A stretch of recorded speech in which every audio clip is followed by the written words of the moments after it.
దేవునికి స్తోత్రము, దేవదేవునికి వందనములు. ప్రభు అయినటువంటి యేసుక్రీస్తు నామంలో మీ అందరికీ శుభములు తెలియజేస్తున్నాను. ప్రియ సహోదరి సహోదరుడా, మనందరము కూడా ఈ భూమి మీద మనం జీవిస్తున్నామంటే భయంకరమైన పాపంలో మనం జీవిస్తున్నాం. అందుకే దేవుని యొక్క వాక్యం చేస్తుంది, ఏ భేదము లేదు, అందరూ పాపులమై ఉన్నాము. అందుకనంట ఆయన అనుగ్రహించినటువంటి మహిమను మనము పొందుకోలేకపోతున్నాం. అవును కదా, ఏ భేదము లేదు కదా, మనందరము కూడా పాపులమై ఉన్నాం. అందరమును పాపము చేసి, కానీ ఈ లోకంలో మనము భేదాలు చూపిస్తున్నాం. నేను నీతిమంతుడిని, నేను మంచివాడిని, నేను భక్తిపరుని, నేను విశ్వాసిని అని మనం చెప్పుకుంటున్నాం. దేవుని యొక్క వాక్యం సెలవుస్తుంది, ఏ భేదము లేదు. మరి మనం ఎందుకు దేవుని యొక్క బిడ్డలమై ఉండి దేవుని నమ్ముకొని మనమెందుకు మరి భేదాలు చూపిస్తున్నాము? ప్రియ సోదరి సోదరుడా, సాతానుడు వాడు నిజంగా వాడి కుయుక్తులు, ఎవరిని ఏ విధంగా మోసగించాలి, ఎవరిని ఏ విధంగా ఆకర్షించాలో వాడికి బాగా తెలుసండి. అవును కదా, కొంతమందిని ఆహారం పెట్టి వాడు ఆకర్షిస్తాడు. కొంతమంది స్త్రీలు, లేకపోతే కొంతమందికి పురుషులని, కొంతమందికి డబ్బు వెరవేసి, కొంతమందికి అధికారాన్ని వెరవేసి, కొంతమందికి ఈ లోకంలో ఉన్నటువంటి ఆశల్ని చూపించి వాడు ఆకర్షిస్తూ ఉంటాడు. దేవుని యొక్క వాక్యం చేస్తుంది, అపవాదిగాడి ఆకర్షణకి ఈ లోకంలో అనేక మంది లోనైపోతున్నారు. కానీ మనము దేవునికి లోబడాలి. దేవుని యొక్క వాక్యం చేస్తుంది, లోక మర్యాదను అనుసరించకుండా, లోకం ఏదైతే అనుసరించి నడుచుకుంటుందో నీవు కూడా అదే అనుసరించి నడుచుకున్నట్లయితే మనకి బయట ఉన్న వారికి తేడా ఏముంటుంది? అపవాదిగాడంట భూ సంబంధమైనటువంటి వాటి మీదే మన మనసు ఉంచేలాగా వాడు చేస్తూ ఉంటాడు. అయితే మనం ఎప్పుడు కూడా భూ సంబంధమైనటువంటి కాదు, ఇదిగో పైన ఉన్నటువంటి వాటిని మనము చూడాలని దేవుని యొక్క వాక్యం చేస్తుంది. ఈ దినాన దేవుడు మనతో ఈ విధంగా అన్నాడు, సాతాను యొక్క ఆకర్షణలోనికి మనం వెళ్ళిపోకుండా.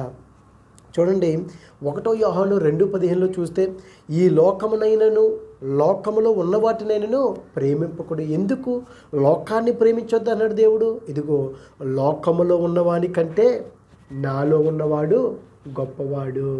అవును కదా ప్రియ సోదరి సోదరులారా, ఈ లోకంలో ఉన్నవాడి కంటే మనలో ఉన్నవాడు, మన హృదయంలో ఉన్నవాడు గొప్పవాడు. మరి మనం లోకాన్ని ఎందుకు మనం ప్రేమిస్తున్నాం?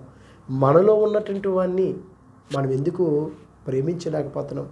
లోకమునైనను లోకంలో ఉన్న వాటినైనను మీరు ప్రేమింపకుడి. 1 యోహాను 2:15 చూస్తే ఏమిటి ఈ లోకంలో ఉన్నాయి? ఈ లోకంలో జారత్వం ఉన్నది, భయంకరమైనటువంటి జారత్వము, లోక ఆశలు. చూడండి, దేవుని యొక్క వాక్యం సెలవుస్తుంది, లోకంలోనైనను లోకంలో ఉన్న వాటినైనను ప్రేమింపకుడి. ఎవడైనను లోకమును ప్రేమించిన ఎడల తండ్రి ప్రేమ వానిలో ఉండదు. అవేమిటి? శరీరాశయు, నేత్రాశయు, జీవపు డంబము. శరీర ఆశ. ఈ మట్టి శరీరానికి ఎంత ఆశ ఉంటుందండి? ఏదో చేసేయాలి మట్టి శరీరానికి, ఎన్నో ఆశలు. వేసుకున్నవి మరలా వేసుకోకూడదు, ఏవేవో పూసేసుకోవాలి. ఆత్మీయ ఆహారాన్ని తిన్నట్లయితే, అందుకే సాతానుగాడు ఆకర్షిస్తూ ఉంటాడు. శరీరాశ, నేత్రాశ. యోబు గారు అంటున్నారు కదా, ఇదిగో నేను నా కళ్ళతో ఒక నిబంధన చేసుకున్నాను, నేను కన్యకుని కనుక నేను చూడకూడని విధంగా నేను చూసినట్లయితే, ప్రతి ఒక్కరము కూడా మనం ఒక నిబంధన చేసుకోవాలి. నిబంధన చేసుకుంటే వాడు సాతానుగాడు మనల్ని ఆకర్షించడు. అనేక మంది నిబంధన చేసుకుంటారు, కానీ దాని మీద నిలబడకపోవటం, పడిపోతున్నారు, జారిపోతున్నారు. అపవాదిగాడు వాడు ఏం చేస్తున్నాడంట? వల వేస్తాడు, డబ్బని వల వేస్తాడు, గేలం వేస్తాడు, గేలం వల వేస్తాడు. ఈ రెండాటికి కదా మనిషి పడిపోయేది. పక్షులు పట్టాలంటే ఏం చేస్తాడు? ఉండేలతో కొడతాడు, లేకపోతే వల వేస్తాడు. చూడండి, ఇక్కడ దేవుని యొక్క వాక్యం సెలవుస్తుంది. హబక్కూకు రాసినటువంటి గ్రంథంలో 1:15 వాడు గాలము వేసి, ఎవడు?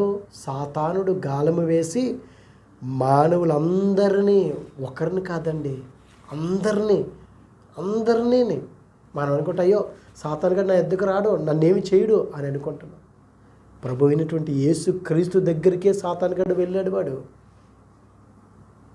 ఇదిగో ఈ లోకాన్ని అంతటిని కూడా, లోక మహిమనంట నేను నీకు ఇచ్చేస్తాను, నువ్వు నాకు సాష్టాంగపడి నమస్కరించినట్లయితే.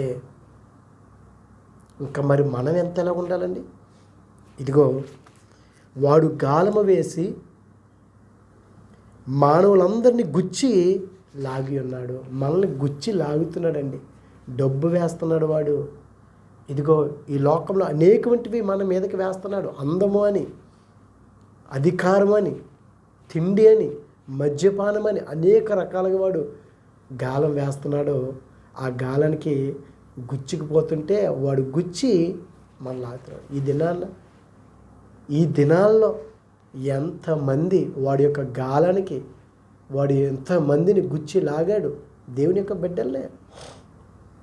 ఈ దినాన్ని నువ్వు ఆ గాలానికి కనుక నువ్వు గుచ్చుకున్నట్లయితే వాడు లాగుతాడు, వాడి యొక్క ఆకర్షణలోకి నువ్వు వెళ్ళిపోతావు.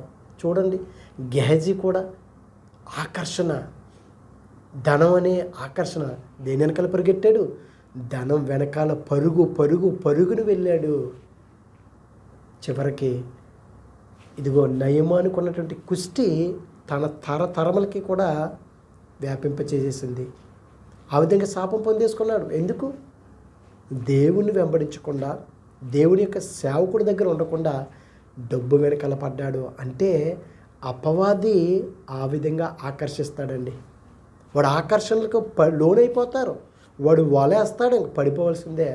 మనం పడకుండా ఉండాలంటే ఆయన ఇచ్చినటువంటి సర్వాంగ కవచాలు మనం ధరించుకోవాలి. ఇదిగో ఒక నిబంధన చేసుకోవాలి. ఒకవేళ నేను చూడకూడనటువంటి చూపు నేను చూసినట్లయితే, నేను దేవుని యొక్క వాక్యం చాలా చక్కగా ఉంది. నేను నా కన్నులతో నిబంధన చేసుకుంటేనని కన్యకు నేను ఎలాగో చూద్దును. ఒకవేళ నేను చూస్తే ఆయన నా ప్రవర్తన ఎరుగుదును కదా. యోబు గారి యొక్క ప్రవర్తన అయితే దేవుడు ఎరుగును. మరి నీ ప్రవర్తన, నా ప్రవర్తన దేవుడు ఎరగడా? ఎరుగును. కానీ దేవుడికి తెలియదులే, మనల్ని ఎవరు చూడలేదు అని మనం అనుకుంటున్నాం. ప్రియ సోదరులారా, ఒక నిబంధన చేసుకోవాలి. అయ్యో నా చూపుతో నేను సరైనటువంటి చూపు నేను చూడలేదు. ఎవరిని చూసినా సరే నేను చెడు చూపులతో చూస్తున్నాను. నా మాటలు ఎవరితో మాట్లాడినా సరే నా మాట తీరు సరిగ్గా లేదు, నా ఆలోచన సరిగ్గా లేదు, నేను మార్చుకోవాలి అని ఒక ఆలోచన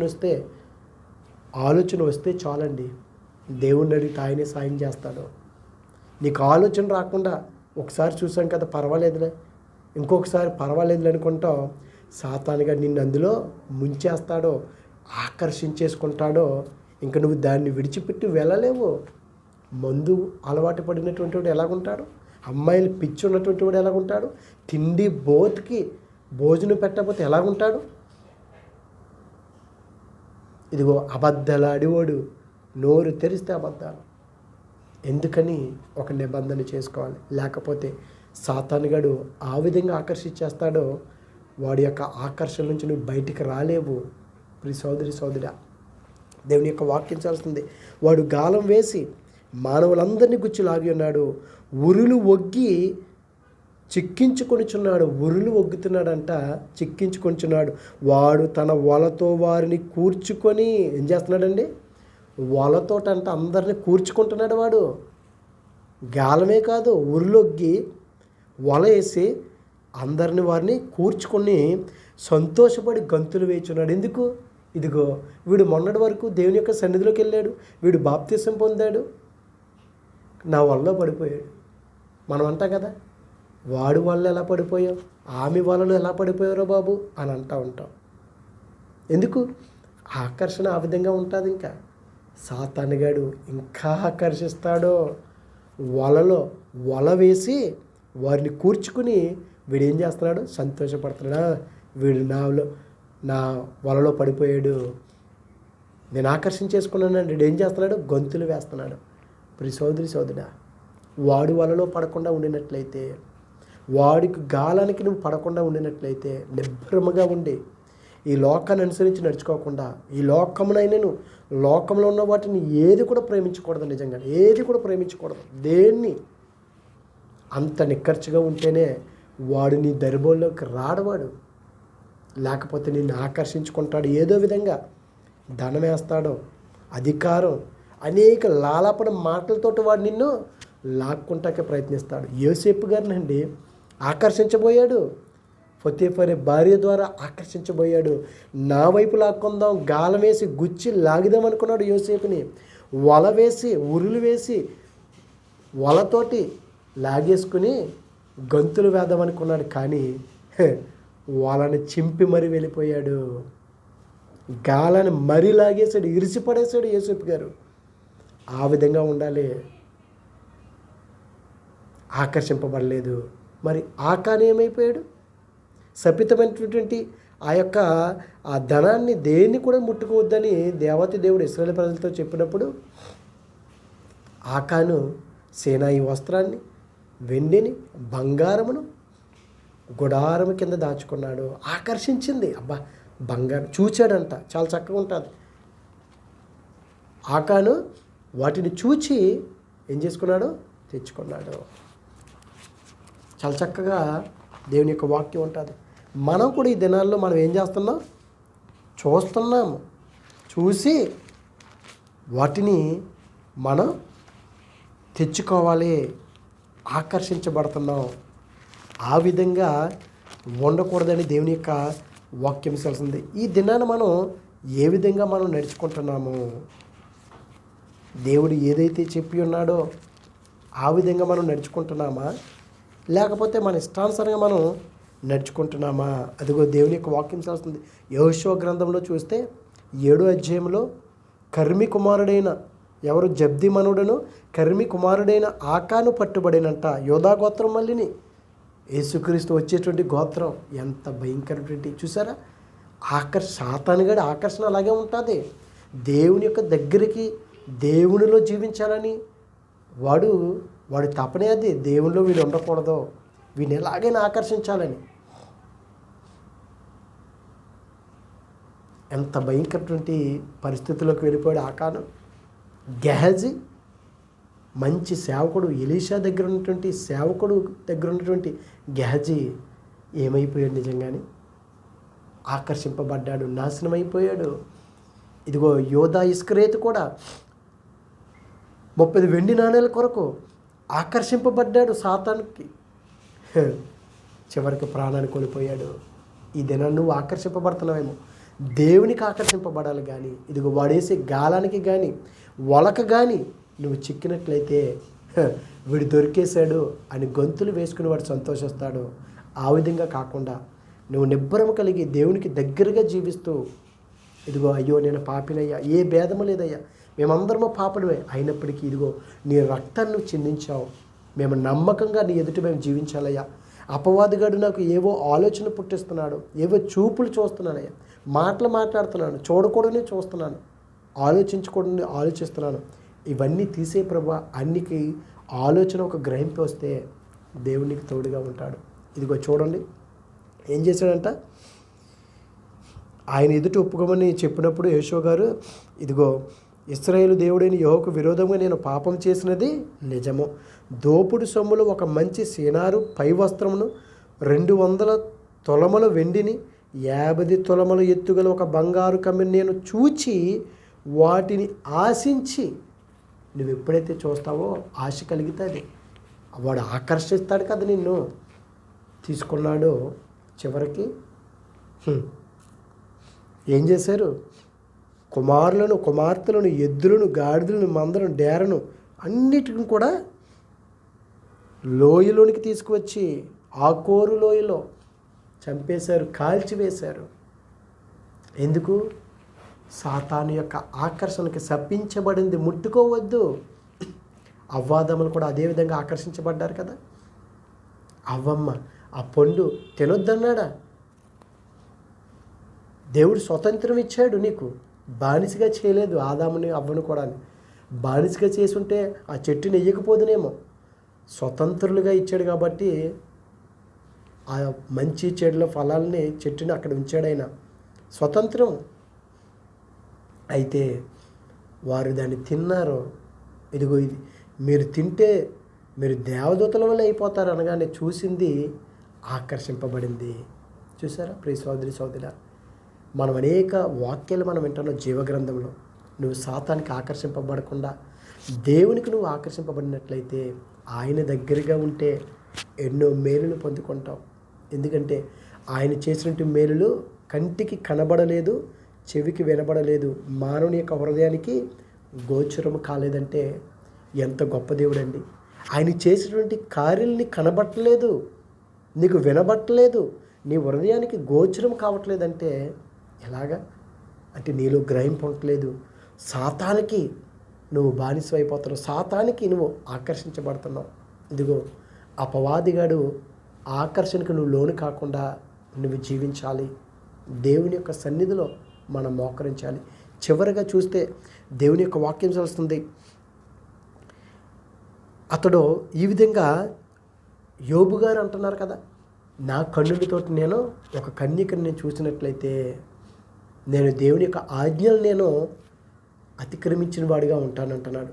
ఆ విధంగా కాకుండా మనం దేవునికి ఇష్టమైన బిడ్డలుగా మనం జీవిద్దాం.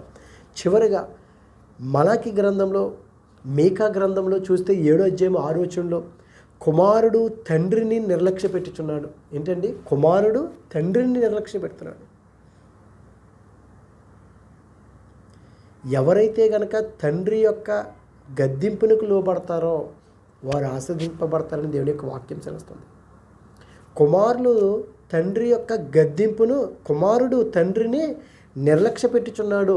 కుమార్తె తల్లి మీదకిని, కుమార్తెమో తల్లి మీదకిని, కోడలేమో అత్త మీదకిని లేచెదురు. ఎందుకు? సాతానుడు ఆ విధంగా ఆకర్షిస్తాడో కుమారుడేమో తండ్రిని నిర్లక్ష్య పెడతాడా? నా తండ్రి ఎప్పుడు చెప్తూ ఉంటాడు, ఈ వాక్యాలు చెప్తాడు, ఇంకా బయటికి వెళ్ళనప్పుడు ఇంకా తిరగనవు నన్ను, కనీసం బయట సరదాగా చూడడానికి సంతోషంగా. ఏంటి? బయటికి వెళ్తే సంతోషం వీడికి, లోపడుంటే వీడికి బాధ. ఇదిగో కుమార్తె ఏమో తల్లి మీదకిని, ఎందుకంటే నాయన అమ్మ నువ్వు వెళ్ళొద్దు, ఈ సమయంలో నువ్వు బయటికి వెళ్ళొద్దు. దేనా కూడా చూసారా? ఆ షెకేము అందాలను చూడడానికి వెళ్ళింది, ఏమైపోయింది? షెకేము చేతనే ఆమె పాడు చేయబడింది. యాకోబు గారి కుమార్తె దీనా ఎంతో గారాభంగా పెంచుకున్నట్టు యాకోబు గారు, అన్నదమ్ములు మాట వినలేదు, ఆకర్షించబడింది. నిజంగా దీనా అందాలను చూడాలని కొంది, ఏమైపోయింది? ప్రియ సోదరి సోదరా, ఒక్కసారి మనం కూడా ఆలోచించాలండి, గ్రహించాలండి. అయ్యో ఈ సాతానుగాడు గ్యాలం వేసి వల వేస్తున్నాడు అంటండి. ఏ వల వేస్తున్నాడో నీకే తెలియాలి. నువ్వే వలలో పడిపోతున్నావు? అమ్మాయి వలలోనా, అబ్బాయి వలలోనా, లేకపోతే డబ్బు వలలోనా, అధికారము, తిండి, ఇంకా అనేకమని ఉన్నాయండి. త్రాగుడు, వ్యభిచారము, జారత్వము, శరీరాశలు, లోకాశం, నేత్రాశలు, ఏ వలలో పడిపోతున్నావో ఒక్కసారి నువ్వు ఆలోచించుకోవాలి. ఇదిగో కోడలేమో అత్త మీదకని, సాతానుగాడు ఏం చేస్తాడు? కోడలకి అత్తకి పెట్టేస్తాడు, అంతే. ఆకర్షింపబడాలి కదా. ఎప్పుడైతే నువ్వు ఆకర్షించబడతావో వాడు ఆధీనంలో ఉంటావు నువ్వు. ఇద్దరికి వైరమే. ఇదిగో కోడలు అత్త మీదకి లేచుదురు, ఎవరి ఇంటి వారు వారికే విరోధులగుదురు. ఎంత భయంకరమైన పరిస్థితులండి. ఎవరి ఇంటి వారు వారికే విరోధుల. పొరుగువాడు విరోధం ఉన్నాడంటే ఒక అందం ఉన్నది, ఎక్కడో వేరే శత్రువు విరోధం ఉన్నాడంటే ఒక అందం ఉన్నదండి. కానీ పొరుగువాడు కాకుండా మన ఇంటి వారే మనకి విరోధంగా ఉన్నారంటే సాతానుడు ఆకర్షిస్తున్నాడు.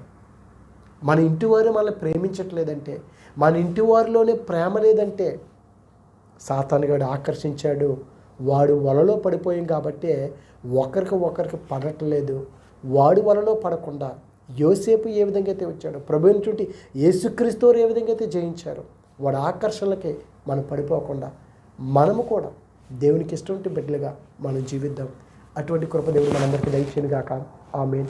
పరిశుద్ధుడా, ప్రేమగల తండ్రి, మహిమగల దేవునికి స్తోత్రం దేవా. అపవాది ఆకర్షణకు ప్రభు మేము లోను కాకుండా, ఇదిగుతుంది నిబ్బరము కలిగి ధైర్యంగా ప్రభు మేము జీవించడం మాకు సాయం దయచేయండి. ఇదిగో తండ్రి, ఈ దినాల్లో యవనస్తులు కావచ్చు ప్రభు, అనేక మంది సాతానుగాడి యొక్క వలలో పడిపోతున్నారయ్యా. వారి జీవితాన్ని పాడు చేసుకున్నారు. అట్టి విధంగా కాకుండా ప్రభా, నీ మార్గంలో నడవటానికి మాకు సహాయం అనుగ్రహించండి. అనారోగ్య బిడ్డలకి ఆరోగ్యాలు దయచేయమని క్రీస్తు నామమున అడుగుచున్నాం పరమ తండ్రి. Amen, amen. God bless you all. దేవుడు మిమ్మల్ని, మీ కుటుంబాన్ని దేవుడు దీవించి ఆశీర్వదించును గాక. ఆమేన్.